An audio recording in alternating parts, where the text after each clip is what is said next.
Si vous étiez un jeune et riche banquier d'affaires et que vous cachiez secrètement une irrésistible envie de tuer, que feriez-vous? Le jour, ce financier de Wall Street fait de son mieux pour s'intégrer.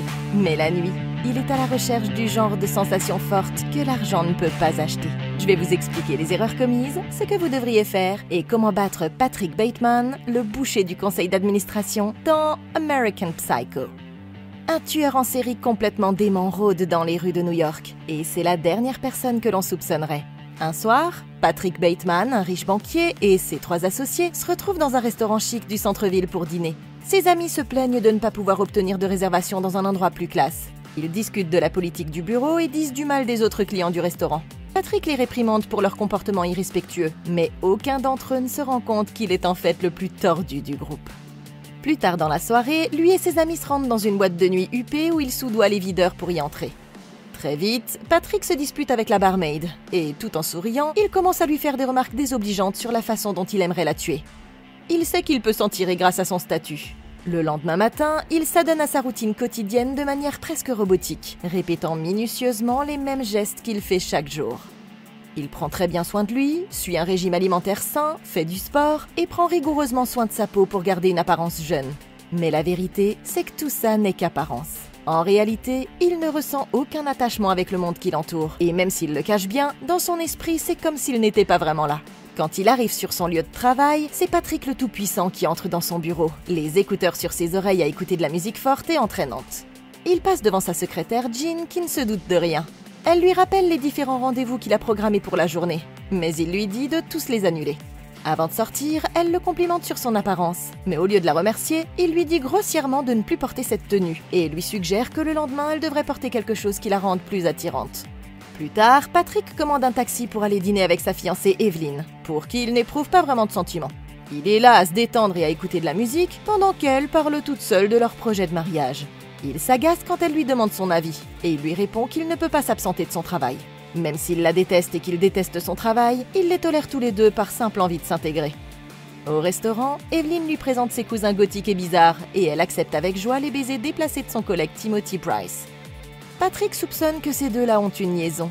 Mais finalement, il s'en moque parce que lui aussi fait la même chose avec sa meilleure amie Courtney, qui est fiancée à un autre de ses associés, Louis, un homme qu'il considère comme un gros abruti. Pendant le repas, ils discutent de politique locale et mondiale, et Patrick commence à parler de toutes les façons dont il pourrait améliorer le monde. Il parle de choses qui semblent intelligentes, mais en vérité, il ne s'agit que de choses superficielles. Impressionné, Louis gobe tout ce qu'il dit, mais Bryce rigole, sachant très bien qu'il ne dit que des conneries. Plus tard dans la nuit, Patrick retire de l'argent au distributeur automatique quand il voit une femme passer. Elle est seule et il commence à la suivre dans la rue. Il s'arrête à côté d'elle au coin de la rue, lui sourit et se présente avant de la tirer dans son appartement et de la tuer. Ok, cette femme vient de faire la pire erreur de sa vie. Nous ne voyons pas exactement ce qui lui est arrivé, mais d'après ce que nous voyons dans la scène suivante, il est clair qu'elle est devenue la dernière victime de Patrick. Vous savez, c'est pas pour rien que nous avons appris à l'école à ne jamais parler à des inconnus, même s'ils portent un costume qui vaut plus que ce que vous gagnez en un mois. Ça vaut surtout pour les jeunes enfants qui pourraient facilement se faire abuser par un adulte plus intelligent et plus fort, mais ça s'applique aussi quand vous vous promenez seul dans les rues de New York au milieu de la nuit. Bien qu'il puisse sembler inoffensif à première vue, la vérité c'est qu'on ne sait jamais ce qu'une personne est véritablement jusqu'à ce qu'elle veuille bien vous le faire savoir. Et quand il s'agit de Patrick Bateman, le temps qu'il vous montre son vrai visage, il est déjà bien trop tard. Cette femme a commis les mêmes erreurs que tous les autres dans l'entourage de Patrick, et elle s'est uniquement fiée à son apparence extérieure, sans jamais réaliser qu'elle regardait en réalité dans les yeux d'un tueur psychotique. Mais qu'aurait-elle pu faire différemment? Imaginez ceci, vous marchez seul la nuit et vous croisez un homme qui accélère jusqu'à ce que vous vous retrouviez côte à côte au coin de la rue quand vous attendez de pouvoir traverser. S'agit-il d'une simple coïncidence ou faut-il s'inquiéter? Le premier signe d'alerte, c'est comment il vous regarde. Dans ces conditions, si vous remarquez qu'une personne vous fixe, il y a de fortes chances qu'elle vous ait choisi comme prochaine cible et qu'elle prépare son coup. La prochaine chose à faire, c'est d'ajuster votre rythme et de marcher plus vite ou plus lentement que d'habitude pour essayer de la déstabiliser. Dans le cas présent, Patrick a attendu que sa victime se mette en mouvement et s'est mis à marcher exactement au même rythme qu'elle, ce qui montre bien qu'il la suivait. Il serait alors temps de passer à l'action, c'est-à-dire de vous rendre le plus rapidement possible dans un lieu public, d'affronter le harceleur si nécessaire et d'être prête à vous défendre s'il décide d'attaquer. Comme ça, vous ne seriez pas une énième victime impuissante de ce tueur en col blanc. Pour moi, c'est la raison pour laquelle il est toujours important de voyager en groupe, parce que non seulement les harceleurs sont beaucoup moins susceptibles de s'en prendre à vous, mais vous auriez aussi quelques boucliers de viande qui peuvent toujours servir dans le cas où les choses prendraient une mauvaise tournure. Vous vous souvenez du dicton qui dit « Tu n'as pas besoin de courir plus vite que l'ours pour t'enfuir, tu dois simplement courir plus vite que le gars à côté de toi ». Cette règle s'applique également aux maniaques en costume-cravate qui rôdent dans les rues de la ville. Dans toute situation de survie, il n'est jamais inutile d'avoir quelques amis autour de soi, en particulier des amis qui ne peuvent pas courir aussi vite que vous. Je comprends qu'elle n'ait pas voulu laisser passer l'occasion de sortir avec un homme qui avait manifestement beaucoup d'argent, mais au lieu de le suivre jusqu'à son appartement, elle aurait pu lui demander son numéro de téléphone et fixer un rendez-vous plus tard dans un lieu plus public, pour apprendre à le connaître avant de prendre le moindre risque. Bien sûr, nous savons que Patrick va jouer la comédie jusqu'à ce que vous baissiez votre garde, et que c'est exactement à ce moment-là qu'il frappera. Mais avec un peu de chance, le rencontrer en public aurait donné à la jeune femme l'occasion de mieux percevoir ses vibrations de psychopathe avant qu'il ne soit trop tard. Au matin, il apporte ses draps tachés de sang à un pressing, et il exige d'eux qu'ils fassent attention à ne pas abîmer le tissu. Une femme entre à ce moment-là et le reconnaît. Elle lui demande ce qui a causé les taches, et il ment en disant qu'il s'agit de jus de canneberge renversé. Elle ne le croit pas vraiment, mais elle l'aime trop pour poser d'autres questions et lui propose même d'aller déjeuner un de ces jours, ce qu'il refuse. Patrick retourne à son appartement et appelle Courtney. Il commence à dire du mal de son petit ami, et il exige qu'elle vienne dîner avec lui ce soir-là. Au début, elle dit qu'elle ne peut pas, jusqu'à ce qu'il lui promette de l'emmener dans le restaurant le plus chic de la ville. Elle finit alors par accepter. Mais quand il appelle le restaurant et demande une réservation, la réceptionniste se contente de ricaner et lui raccroche au nez. Ils finissent par atterrir dans un autre endroit, mais la femme défoncée aux médicaments ne remarque pas la différence. Patrick décide qu'il va commander pour elle, et Courtney le remercie, affalé sur sa chaise, presque endormi. Un peu plus tard, Patrick s'assoit à côté de Louis pendant une réunion du conseil d'administration. Ce dernier le remercie d'avoir invité sa fiancée à dîner, impressionné par le fait qu'il ait réussi à obtenir une réservation dans un endroit aussi exclusif. Tout en complimentant son costume, Louis tend la main et lui touche l'épaule, mais Patrick s'empresse de la repousser. À ce moment-là, Paul Allen, son collègue plus performant, s'approche d'eux et prend Patrick pour quelqu'un d'autre. Au lieu de le corriger, Patrick décide de faire comme si de rien n'était, et il discute avec Paul jusqu'à l'arrivée des autres. Avant de s'en aller, Paul tend sa carte de visite à Bryce, et il lui indique qu'il a réservé ce vendredi au Dorsia, le restaurant où Patrick n'a pas pu obtenir de table. Patrick veut aussi montrer sa nouvelle carte de visite, et il accepte volontiers les compliments de son ami sur le design, mais il est furieux de voir qu'un autre gars a une plus jolie carte. Il demande nerveusement à voir la carte de Paul Allen, et il est presque malade de jalousie tant il la trouve belle, alors qu'elle n'est guère différente des autres. Cette nuit-là, il erre dans les rues vides de la ville à la recherche d'une victime pour libérer sa rage meurtrière. Il trouve un sans-abri qui dort dans une sombre ruelle et gagne sa confiance en lui offrant de l'argent et de la nourriture. Mais en un instant, son masque de gentillesse tombe. Accroupi devant lui, Patrick insulte l'homme parce qu'il n'a pas de travail ou qu'il n'est pas capable de s'occuper de lui-même. Il jette un œil autour de lui pour s'assurer que personne ne le regarde, il sort un couteau de sa mallette et tue brutalement l'homme et son chien. Ok, ce pauvre gars n'a rien vu venir. Honnêtement, on peut pas lui reprocher d'avoir cru que la chance lui souriait enfin et que Patrick voulait vraiment l'aider. Il n'avait pas vraiment de raison de penser que sa vie était en danger avant qu'il ne soit trop tard. Cela dit, voici quelques idées sur ce qu'il aurait pu faire différemment et comment il aurait pu donner la monnaie de sa pièce à Patrick. Si vous voulez réussir dans les rues malfamées de la grande ville, vous devriez apprendre à vivre selon la loi de la jungle, ce qui signifie qu'il faut toujours rester sur ses gardes et être prêt à faire tout ce qu'il faut pour survivre. Quand vous interagissez avec des étrangers, il est essentiel d'être à l'affût des signaux d'alarme qui pourraient indiquer leurs véritables intentions. Par exemple, que fait un riche banquier d'affaires dans cette ruelle sombre tout seul si tard dans la nuit? Je comprends que nous sommes dans le quartier où ils font des affaires le jour, mais à cette heure-ci et habillé comme il l'est, ça fait tâche. Il a manifestement les moyens de se payer un taxi pour l'emmener là où il doit aller. Le fait qu'il s'engage dans cette ruelle comme s'il ne demandait qu'à se faire voler devrait m'indiquer qu'il est secrètement mal intentionné. Et si c'était moi à la place du sans-abri, je me serais méfiée tout de suite. Quelles que soient les promesses qu'il a pu faire au début, dès qu'il a commencé à parler de mon hygiène personnelle, j'aurais dû répliquer par quelques commentaires désagréables, comme le traiter de gosse de riche doté d'une grande gueule et d'une coupe de cheveux hors de prix. S'il devenait agressif, il serait alors temps de lui infliger une bonne vieille raclée digne d'un combat de rue. Il faut d'abord lui balayer les jambes, puis le mettre au sol et le tabasser comme dans un combat de cage de l'UFC avant même qu'il ne se rende compte de ce qui se passe. Patrick Bateman est plutôt costaud, la bataille serait donc rude. Mais si on en croit les personnes qu'il choisit comme cible, il est clair qu'il ne cherche pas à se battre à la loyale. C'est pourquoi vous devriez frapper tant que l'élément de surprise joue en votre faveur. N'oubliez pas qu'il s'agit d'un tueur de sang-froid, donc tout et n'importe quoi est bon à prendre. Une fois qu'il serait hors d'état de nuire, je prendrai son costume coûteux et sa montre de luxe et je me présenterai à l'une de ses sociétés d'investissement le lendemain matin. Je trouverai un bureau vide et je commencerai à prétendre que j'y ai travaillé. De toute façon, aucun de ces financiers ne semble être assez attentif pour s'en rendre compte. Et même s'il le faisait, je serais probablement en mesure de profiter de quelques bons repas gratuits avant que la fête ne soit terminée. Comme le dit le vieil adage, il faut faire ce qu'on peut avec ce qu'on a. Et si nous faisons preuve de créativité, je ne vois pas pourquoi nous ne pourrions pas transformer cette situation en une grande victoire. Le lendemain, Patrick se rend dans un spa et se fait faire un soin du visage comme si de rien n'était. Il se rend compte que sa soif de sang ne fait qu'empirer et il craint de perdre bientôt tout contrôle. Pendant une fête de Noël, il croise Paul Allen et tous deux prévoient de se retrouver pour dîner. Mais c'est là la plus grosse erreur de Paul. Quand Patrick arrive au restaurant, Paul y est déjà et il commande leur boisson au serveur de manière agressive avant de lui dire d'aller se faire voir. Paul commence immédiatement à se moquer de l'endroit et il prétend qu'il aurait pu leur obtenir une table au Dorsia. Patrick change de sujet et lui demande comment il a fait pour décrocher un portefeuille prestigieux. Mais Paul plaisante en disant que s'il le lui disait, il devrait le tuer. Mais il n'a aucune idée de ce que Patrick a secrètement prévu pour lui. Après quelques verres, Patrick commence à parler ouvertement à Paul de ses envies de meurtre. Mais l'homme est déjà trop bourré pour l'écouter. Paul, qui pense toujours qu'il dîne avec une personne totalement différente, ramène la conversation sur le sujet du travail. Et il traite Patrick de loser. Mais ce dernier ne fait qu'en rire et lui commande un autre verre. Ils retournent tous les deux à l'appartement de Patrick, qui commence à parler d'un groupe qu'il adore, Huey Lewis and the News. Et pendant que Paul s'endort sur le fauteuil, Patrick va dans la salle de bain, enfile un imperméable et prend une hache en chrome étincelant.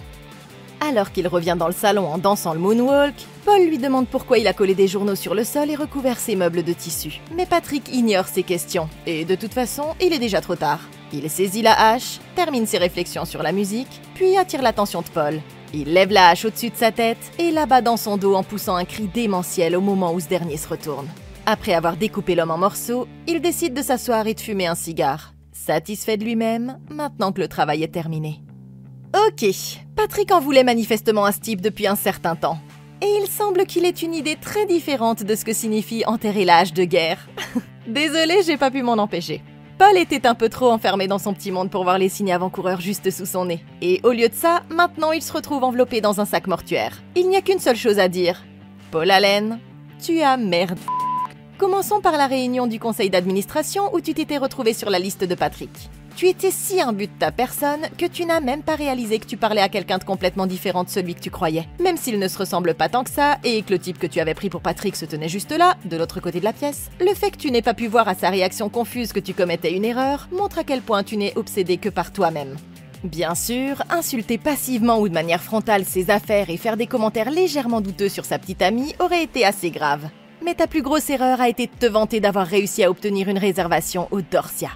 De toute la salle, ça aurait pu impressionner tes amis et te donner un peu de cette autosatisfaction que tu recherchais manifestement. Mais ce que tu n'as pas réalisé, c'est que dire ça devant Patrick ici présent le mettrait dans une rage folle qui ne pourrait être assouvie que par le sang. Il est bon d'être humble après tout, surtout quand tu es dans la même pièce qu'un tueur en série que personne ne soupçonne.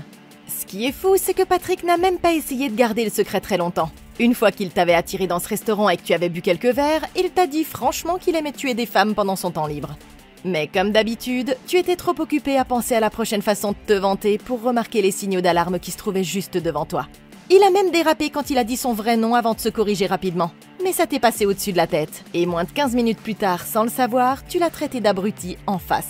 C'était une façon de jeter de l'huile sur le feu. S'il n'était pas encore tout à fait décidé à te tuer, c'est à ce moment-là que tu as signé ton propre arrêt de mort.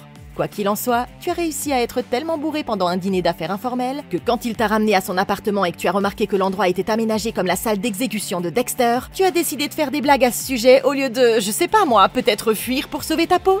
Mais enfin mec, peu importe ce que tu dis devant le miroir chaque matin, la vérité, c'est que personne n'est ni trop jeune ni trop performant pour mourir. Tu es certainement le mieux placé pour savoir que la concurrence peut être féroce et impitoyable. Et il semblerait que Patrick ait décidé de le prendre au pied de la lettre. C'est une chose d'être un peu égocentrique de temps en temps, mais quand ta vie se termine dans un bain de sang qui sera absorbé par du papier journal, Paul Allen, tu as merde. Après avoir fourré les morceaux de Paul dans un sac de sport, Patrick traîne le sac dans le hall d'entrée et laisse une trace de sang sur le sol. Il passe devant l'agent de sécurité qui a remarqué la tâche, mais qui ne dit pas un mot.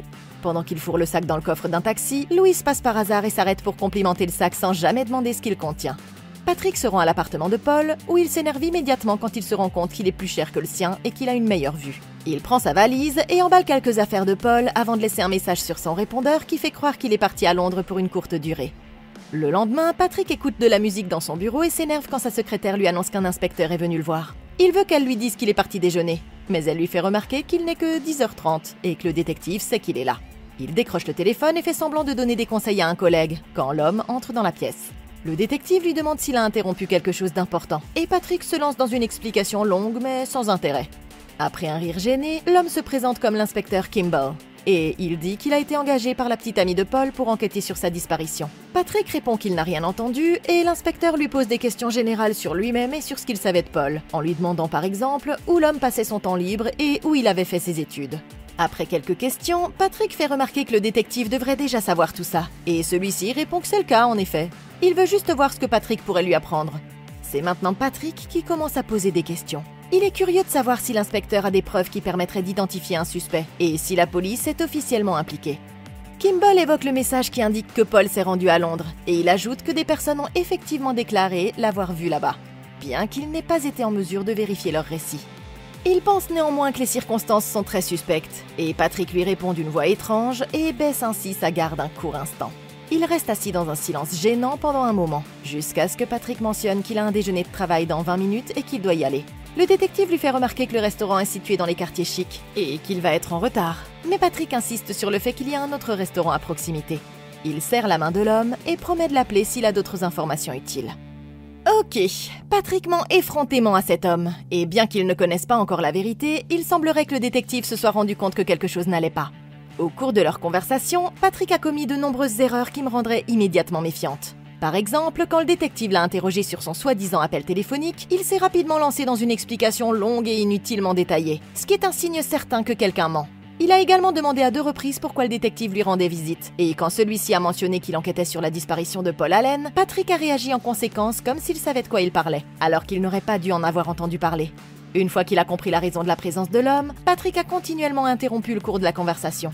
Il lui a demandé s'il voulait quelque chose à boire. Il a même insisté pour lui offrir quelque chose. Même le détective a dit que ce n'était pas nécessaire. Puis quand il a fallu parler de Paul, il a immédiatement commencé à attaquer son caractère et à essayer de faire croire qu'il se mettait souvent dans des situations dangereuses. Le détective a probablement passé toute la journée à interroger d'autres professionnels de la finance qui seraient à peine capables de se reconnaître dans une file d'attente, même s'ils travaillaient tous dans le même bâtiment et se voyaient tout le temps. Mais en ce qui concerne Patrick, il semblait connaître les moindres détails de la vie privée de Paul, alors qu'il a affirmé qu'ils se connaissaient à peine. En raison de ce comportement suspect, si c'était moi à la place de l'inspecteur Kimball, Patrick serait devenu mon principal suspect.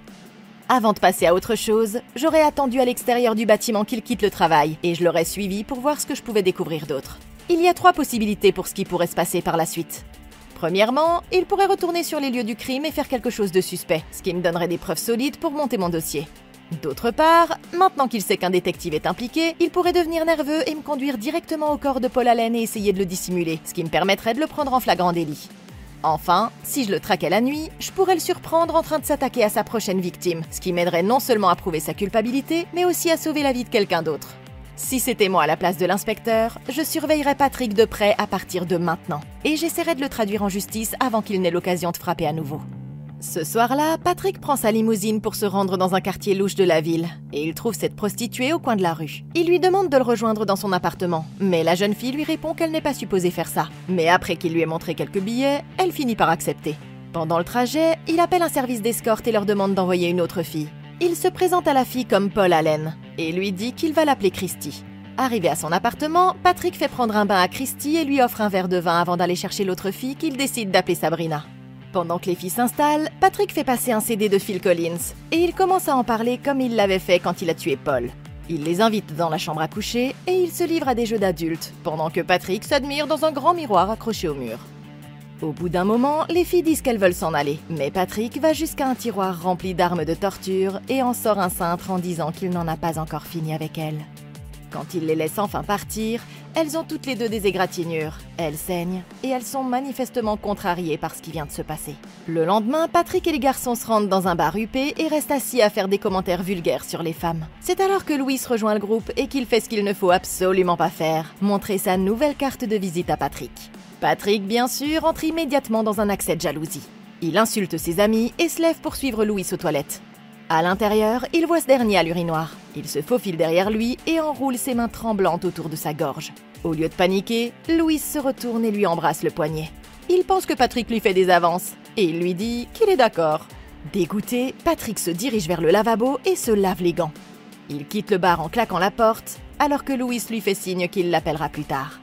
Patrick retourne à son bureau où il trouve l'inspecteur Kimball qui l'attend, et il vérifie déjà ses derniers rendez-vous avec sa secrétaire. Il s'assied à son bureau et l'inspecteur lui demande s'il se souvient de l'endroit où il se trouvait la nuit de la disparition de Paul. Patrick répond qu'il avait un rendez-vous galant, mais l'inspecteur estime que son histoire ne correspond pas aux informations qu'il a déjà recueillies. Nerveux, Patrick essaie de comprendre quelles informations il possède, mais Kimball change de sujet et lui demande plutôt quand il a vu Paul pour la dernière fois. Patrick lui dit qu'ils sont allés à un dîner-spectacle. Il s'excuse de ne pas se souvenir des détails avec précision et dit qu'il a eu une longue journée. Le détective décide de fixer un déjeuner de travail la semaine d'après pour lui donner le temps d'examiner ses informations. Et il demande à Patrick de faire de son mieux pour se souvenir de l'endroit où il se trouvait le soir de la disparition de Paul.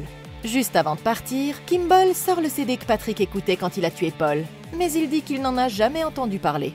Ce soir-là, Patrick et les garçons se rendent à une fête d'Halloween dans une boîte de nuit, et ils s'assoient pour boire quelques verres avec un groupe de mannequins qui essaient de faire la conversation. L'une des filles demande à Patrick ce qu'il fait dans la vie, et il lui dit ouvertement qu'il travaille dans les meurtres et les exécutions. Elle ne l'écoute qu'à moitié, et elle pense qu'il a parlé de fusion et d'acquisition. Et c'est là que Patrick décide quelle sera sa prochaine cible. Il adopte son approche de psychopathe charismatique pour la séduire, et après un moment, ils prennent tous les deux un taxi pour aller à son appartement, où il la tue de sang-froid. Ok, une fois de plus, nous avons un autre exemple de quelqu'un qui a ignoré les signes d'avertissement évidents et qui a fini par en payer le prix. Même si Patrick lui a dit en face ce qu'il avait l'intention de faire, il est évident que si elle avait écouté le gars et fait attention à ce qu'il disait, ça aurait pu lui sauver la vie. Mais il sait tellement bien choisir ses victimes qui sont trop préoccupées par leur propre existence pour saisir ses véritables intentions. Une fois qu'elle est tombée dans son piège, la mort de la jeune femme était pratiquement garantie.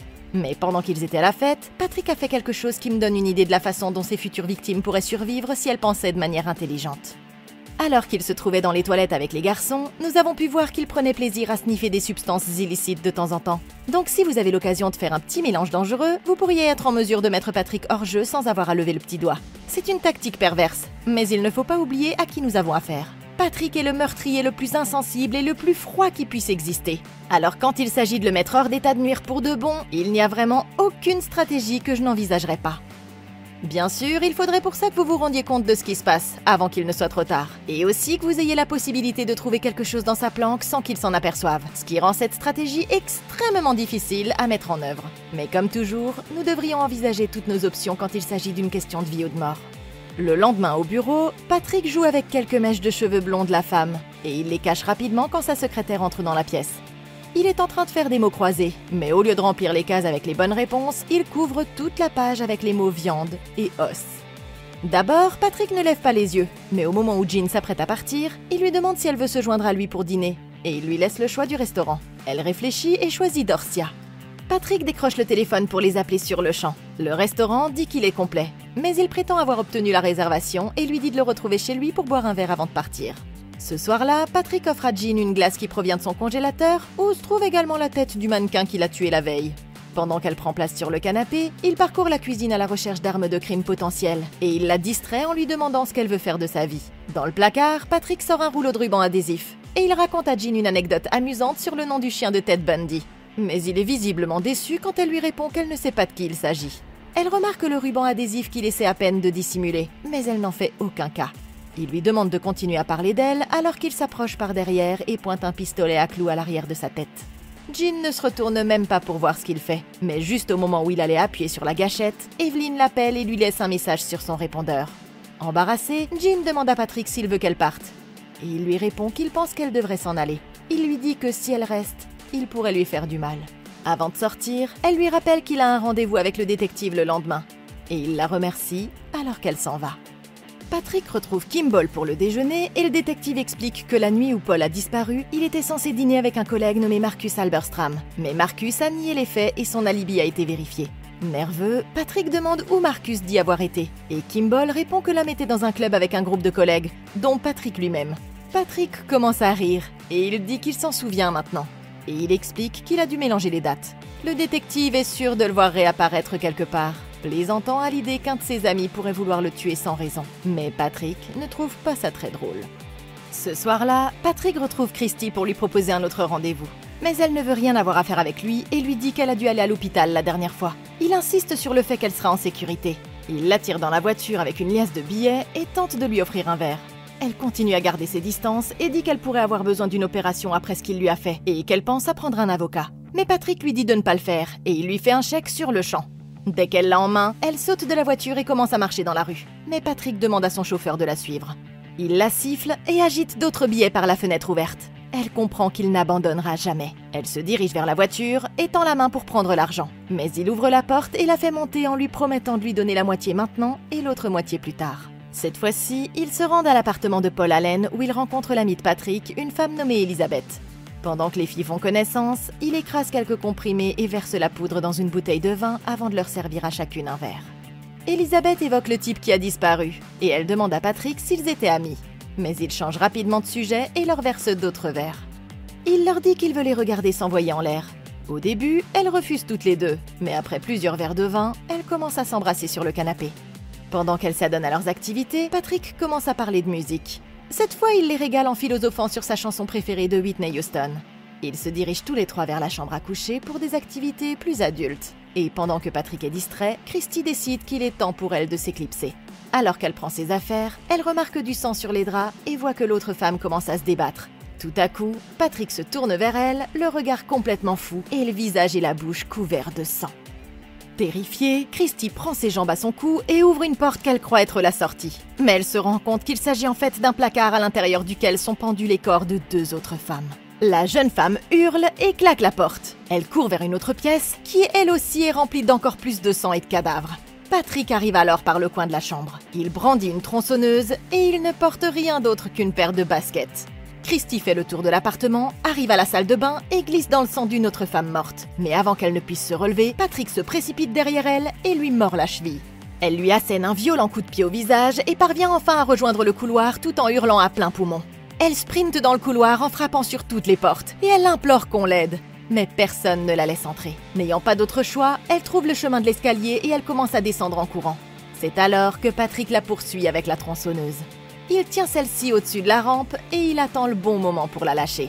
La tronçonneuse s'enfonce directement dans le dos de la jeune fille et il hurle de satisfaction malsaine alors qu'elle s'écroule sur le sol, morte. Ok, c'est vraiment un scénario cauchemardesque. La pauvre Christy savait au fond d'elle-même qu'elle ne pouvait pas faire confiance à ce sale type, mais elle a malheureusement succombé à la pression de manquer d'argent et ça l'a conduit tout droit dans son piège. Même si la meilleure façon de survivre aurait été de prendre ses jambes à son cou dès qu'elle a vu la limousine s'arrêter, une fois que Patrick l'a ramenée dans son appartement, il y avait encore certaines choses qu'elle aurait pu faire différemment et qui lui auraient permis de s'en sortir indemne. Tout d'abord, il aurait été intelligent de refuser toutes les boissons qu'il essayait de lui offrir. Bien sûr, il risquait de se sentir insulté, et il l'aurait mise à la porte. Mais vu la tournure qu'a pris la soirée, ça aurait été en fait la meilleure solution possible. Elle aurait toujours la moitié de l'argent qu'il lui avait promis, puisqu'il le lui avait déjà donné, en plus de la première liasse de billets qu'il lui avait tendue dans la rue. Donc ça aurait dû suffire à la faire vivre pendant un certain temps. Maintenant, dès qu'elle a entendu Elizabeth mentionner qu'une personne liée à Patrick avait mystérieusement disparu quelques semaines plus tôt, ça aurait été le bon moment de foutre le camp de cet appartement, surtout après ce qu'il lui avait fait subir la dernière fois.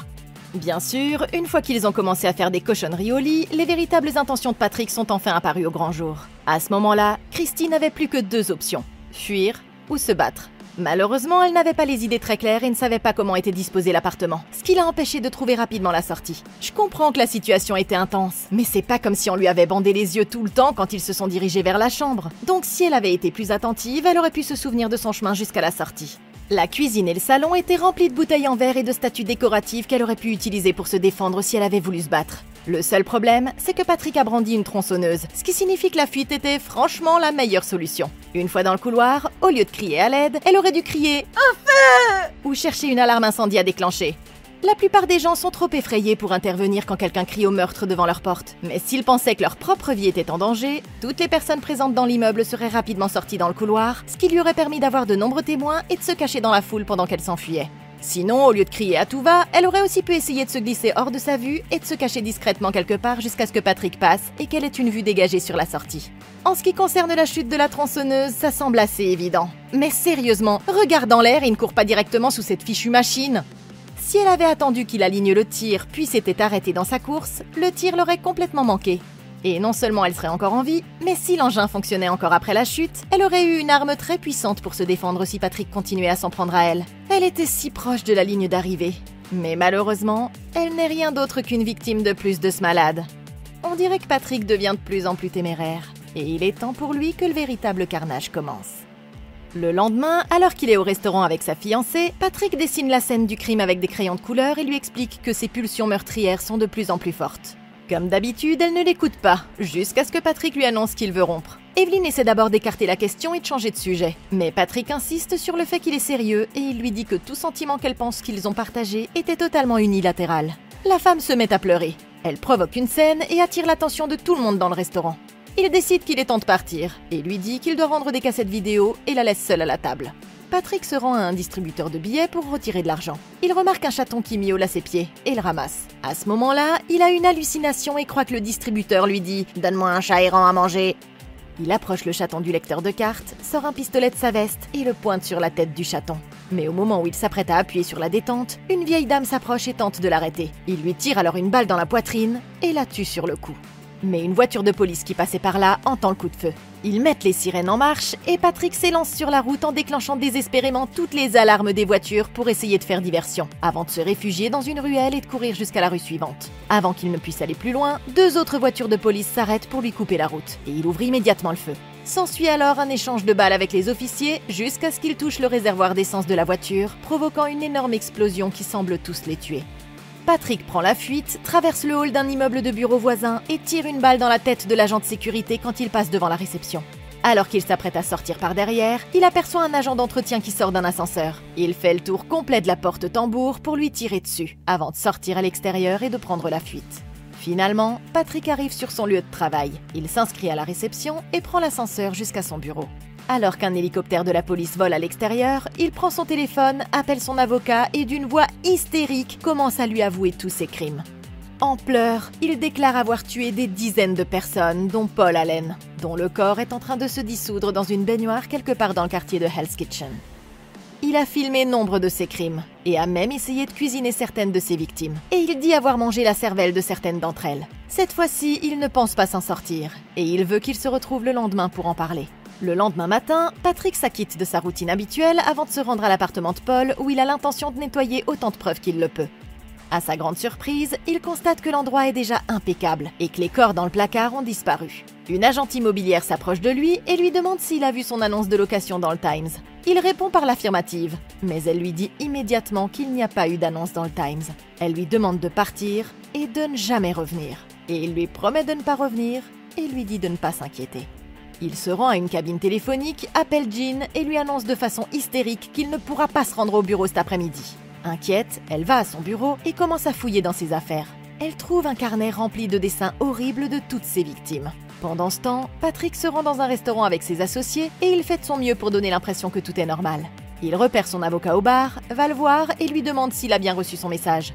Au début, l'homme ne le reconnaît même pas, pensant qu'il s'agit de quelqu'un d'autre. Et il lui dit que le message vocal était une très bonne blague. L'avocat tente de s'éloigner, mais Patrick l'arrête et insiste sur le fait que c'est bien lui et que tout ce qu'il a dit est vrai à 100%. D'un ton sévère, l'homme répond que c'est impossible, parce qu'il a dîné avec Paul Allen à Londres il y a quelques jours seulement. Tout à coup, Patrick réalise qu'il n'est pas le seul à mener une double vie.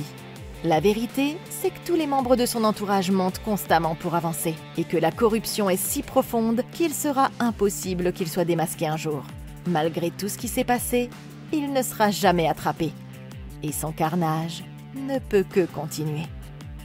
Alors, est-ce que tout ça s'est vraiment produit ou est-ce qu'il s'agit simplement d'un rêve très intéressant et très élaboré de la part de notre protagoniste? Ou antagoniste? Dites-moi ce que vous en pensez dans les commentaires ci-dessous. Merci beaucoup d'avoir regardé. Laissez un like, abonnez-vous et consultez la playlist de Comme en bas pour d'autres vidéos comme celle-ci. Et d'ici la prochaine fois, passez une excellente journée!